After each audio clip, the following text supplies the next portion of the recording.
Wah seru ya kalau ngebahas tentang obat. Ini juga ilmu buat kita semuanya, buat sahabat Aliyah yang menonton podcast ini juga. Nah, untuk sahabat Aliyah kalau misalkan merasa ini tuh podcastnya sangat bermanfaat, bisa di-share sebanyak-banyaknya. Bisa juga subscribe, like, komen juga boleh.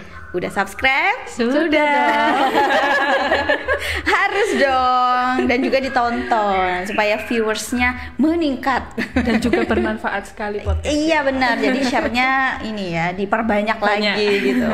Kita kemarin udah ngobrolin apa ya tentang dosis, penggunaan, terus apa waktu pemberian. gitu. Nah terus untuk cara minum obat lagi yang lebih tepat lagi seperti apa? Itu harus diperhatikan juga Mbak, kalau misalkan dari apotek atau rumah sakit ya, kalau memang obat itu harus dikonsumsi setelah makan, sesudah makan itu harus sesudah makan. Kalau sebelum ya sebelum gitu. Contohnya asam mefenamat kan dia kan asam. Nanti kalau dia diminumnya nanti sebelum makan atau belum makan apa-apa kan nanti takutnya perih di lambung. Nanti kan malah menimbulkan sakit lain gitu. Jadi harus sesudah makan kalau asam mefenamat. Kalau obat lambung kan biasanya sebelum makan itu. Memang harus diperhatikan juga cara minum obatnya itu harus sesudah makan atau sebelum makan. Gimana kalau misalkan obat yang sebelum makan ini lupa diminum tapi dianya udah makan? Oh, itu bisa 2 jam setelah makan. 2 jam setelah makan itu bisa. sama dengan perut kosong, Mbak. 2 jam setelah makan. Oh, jadi gitu. bisa diminum lagi. Iya. Oh, jadi bukan karena lupa abis makan terus ya udahlah diminum lagi gitu, diminum juga yang sebelum makan itu nggak boleh ya? Nggak. Harus benar-benar waktu perut kosong kalau sebelum makan. Oh gitu, iya. Soalnya kadang saya juga gitu lupa yang sebelum makan, terus akhirnya ya sudah dibarengin yang setelah makan. Oh. Iya. Nah, untuk cara minum obatnya juga nih ya. Kalau misalkan kita makan, nggak tahu dari dulu ya ajarannya supaya nggak pahit atau jadi kita lagi makan terus sisa 1 sendok atau 2 sendok kita minum obat. Nah itu gimana tuh? Maksudnya boleh nggak? Itu kan berarti kayak sambil makan ya. Cuma kita bilangnya ya sesudah makan aja. Iya. Jadi gimana? Soalnya maksudnya biar nggak pahit kan. Jadi disisain dulu tuh makannya gitu. Terus kita minum obat terus kita makan lagi gitu. Itu gimana? Nggak apa-apa sih. Kalau dia yang sesudah makan sih nggak apa-apa, Mbak. Oh, kalau yang sesudah makan memang nggak apa-apa ya. Nggak apa-apa. Jadi aman ya.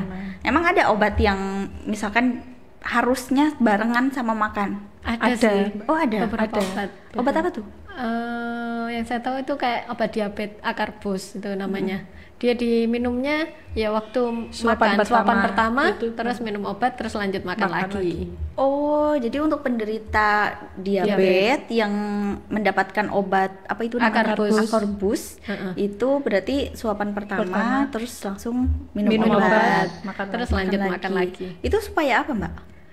Dia efeknya onsetnya tuh meningkat saat dia makan. Jadi saat bersama makanan dia malah mempercepat reaksinya gitu loh, Mbak. Oh gitu, daripada setelah makan maksudnya setelah makan terus baru minum obat daripada seperti itu gitu ya. Nah, ini juga ilmu juga loh buat saya.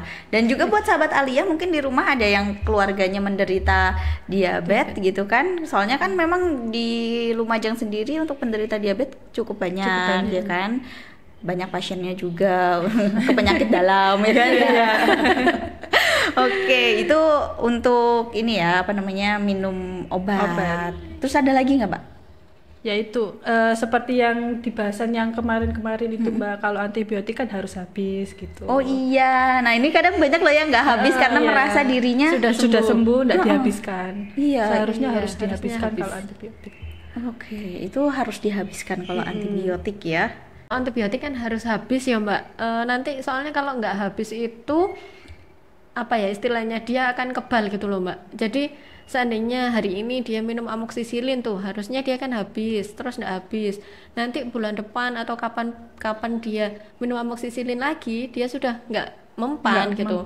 Malah harus ke antibiotik lain yang lebih tinggi kelasnya. Jadi kayak apa ya? Kayak eritromisin mungkin gitu sama antibiotiknya tapi memang kelasnya lebih tinggi Lebih gitu tinggi, Mbak. Lebih tinggi ya. Oh, jadi emang harusnya dihabiskan Habiskan. supaya Harus dihabiskan. kalau kita sakit lagi bisa di dosis yang Tetap. tetap itu, gitu ya, heeh. atau yang tetap naik, tetap di kelas itulah ya. Iya. Nggak usah naik kelas Iya, ya nggak berarti usah, ya. iya. Kalau untuk obat-obatan berarti nggak usah naik Nggak usah naik kelas, Mbak, jangan. Cukup anaknya yang naik kelas.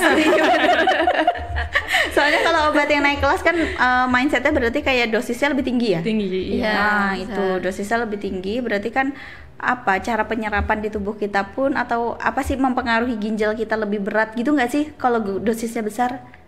Enggak juga sih, cuma dia apa ya? Jadi nanti ada kelas tertentu yang sampai antibiotiknya itu yang mentok sudah harus pakai antibiotik itu. Nah, seandainya pakai antibiotik yang dicari itu sudah nggak dapet, nah lainnya kalau nggak mempan dikasih antibiotik Dikasih apa apa. gitu. Oh iya. Cuma iya. ke situ aja. Cuma ke situ bedanya. aja bedanya. Tapi kalau untuk kerja ginjal sendiri, kalau dari dosis ringan, sedang dan juga besar itu ada perbedaannya nggak?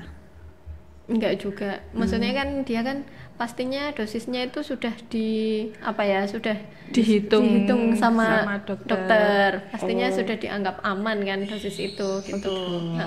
Oke. Ini ilmu baru juga buat saya terkait obat. Jadi ini kita harus lebih aware juga Aware. gitu ya sama obat, cara penggunaannya nggak asal-asalan gitu. Iya. Tapi kalau untuk yang bukan antibiotik itu boleh cuma diminum saat sakit aja Sakit gitu ya. aja.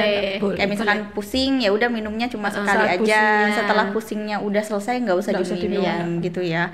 Oke, terima kasih banyak ya. Kita ngobrolnya udah banyak ini. Semoga bermanfaat. Ditunggu kehadirannya lagi. Kita podcast ngobrol lagi. Terima kasih Mbak-mbak. Sama-sama.